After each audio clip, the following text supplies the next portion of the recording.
Hi everyone, it's Paul here from Keyboard World with another quick hints and tips video on Ketron Event.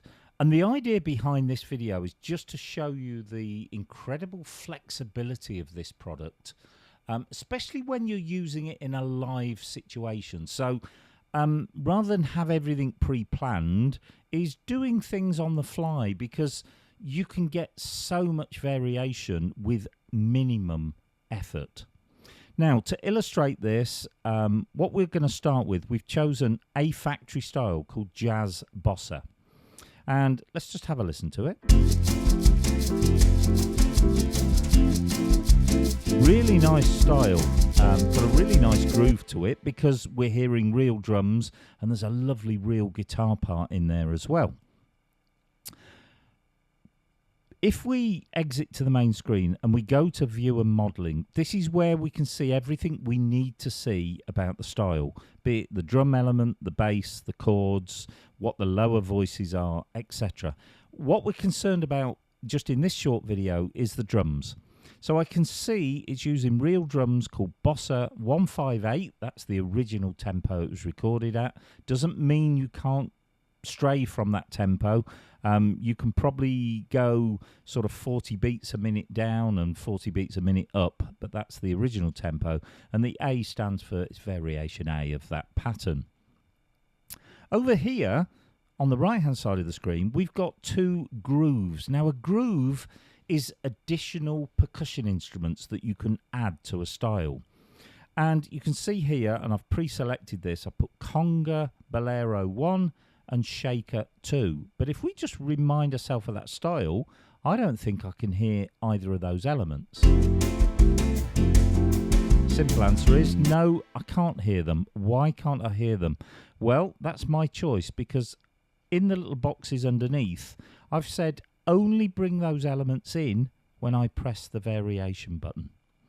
And this is the beauty of Ketron Event. We're not just limited to the 4 variations A through to D. Each one of those A through to D can have its own variation. And more importantly, you can determine what comes on that variation. So it's your choice. So I've said only bring the congas and the shaker in when I press variation. Let's put it to the test. There's our standard pattern. Going to press variation. And lo and behold, there comes our conga and our shaker. And although the rest of the style's not changed, it actually is giving me the impression that we've gone to a completely different variation. Well, actually we have, but not on those physical buttons. We've just introduced a variation on variation C. I hope that makes sense to you. Now, here's the real bonus. If I go to A, B or D, I can choose different grooves to come in. I'm not stuck with the same groove on each variation. So why don't we go here? Let's go conga bolero 3.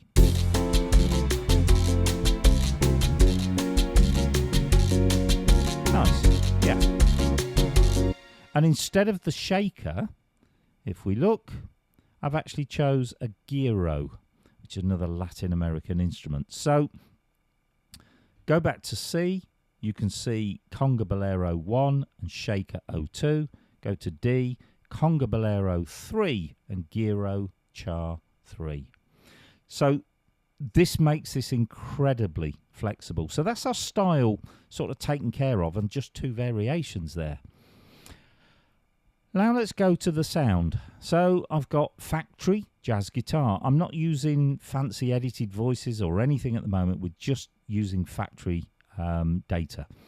So it says we've got an arch top jazz guitar. Nice little jazz guitar there. I can also see octave jazz, but a bit like my congas and shaker, I can't actually hear that. Why can't I hear it? Well, if we go through onto page 5 of the voice editing pages, I can see that octave jazz has been assigned to be a second voice. And a second voice just basically means it's there, it's ready. You can decide how and when to bring that sound in. And at the moment, it's on articulation button toggle. That means if I come to the articulation button on, so there's our jazz guitar. If I toggle the articulation button on, there's my octave jazz guitar. Switch that off and we're back to the normal jazz guitar. I said you had different ways to bring it in. If I just go to the articulation button, it basically means that second voice, the octave jazz guitar, will only come in while I'm holding the articulation button. As soon as I release it, it goes back to the original sound. But see how quick I could make that registration change, and I could make that registration change just for a couple of notes if I want, just one note if I wanted to. The other thing I'm going to do now is I'm going to press where it says octave jazz, and I'm going to come into the strings and choir, and I'm going to choose this one, 2 vocal. That's T-U-U-H. Okay, and I'm going to exit from there, and this time I'm going to go back to, I'm going to leave it on articulation button at the moment. So here's jazz guitar, here's vocal.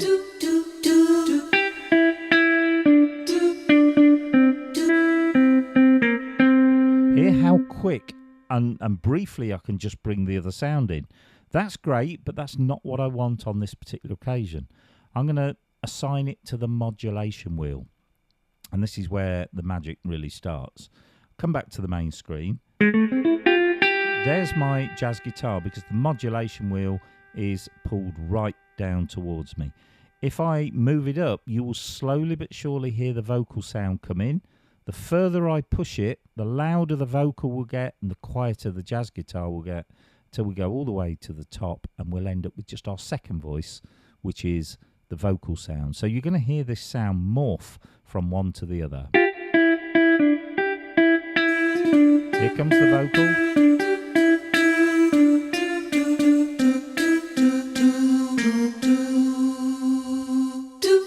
And we finish up with just vocal. Now obviously the speed at which it morphs will depend how quick you move the modulation wheel. But I'm not even going to use it to morph from one sound to the other. I'm going to use that modulation wheel to give me 3 registration changes. So jazz guitar. Push it halfway. I've now got a mixture of vocal and jazz guitar. Push it to the top, and I can go just to vocal sound. So I'm just using this in a slightly different way. The idea of morphing the sounds is superb, and in other videos we'll give you examples of why that is unique and quite brilliant on here. But I'm just going to use 3 different positions to give me 3 different sound settings just from those 2 sounds. So here we go. Play a little bit of Girl from Ipanema. We'll start on variation C. We'll use D. You will hear them both with their variation on, with the additional percussion instruments, and you'll hear me change sound using the modulation wheel. Hopefully like this. Bring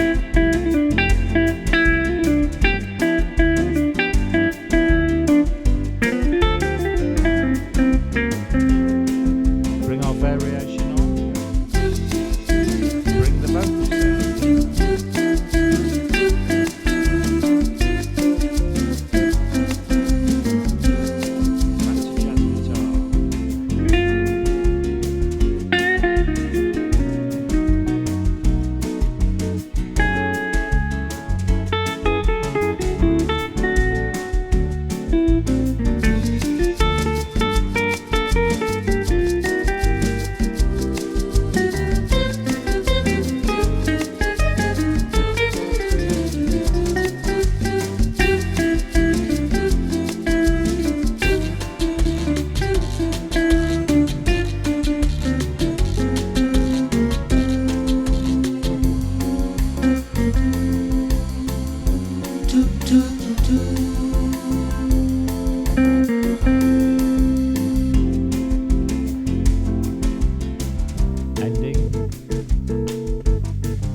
Well, there you go. It just shows how flexible this instrument is, particularly when you're working live like we were then. And the real beauty is I could play that tune again now and I could change things around. I could start with just a vocal sound, then maybe go to just jazz guitar. Then for the middle bit, we could blend the two together. Obviously, normally I would add some percussion tracks to A and B to give me even more flexibility there. But yeah, I hope you enjoyed that little insight into how we can use the Ketron Event, particularly in a live setup situation. So this is Paul from Keyboard World saying that I hope you enjoyed that video, and we look forward to seeing you very, very soon. If you do enjoy our videos, please like and subscribe, because it really helps us to continue producing more content. Bye for now, and we'll see you all very, very soon.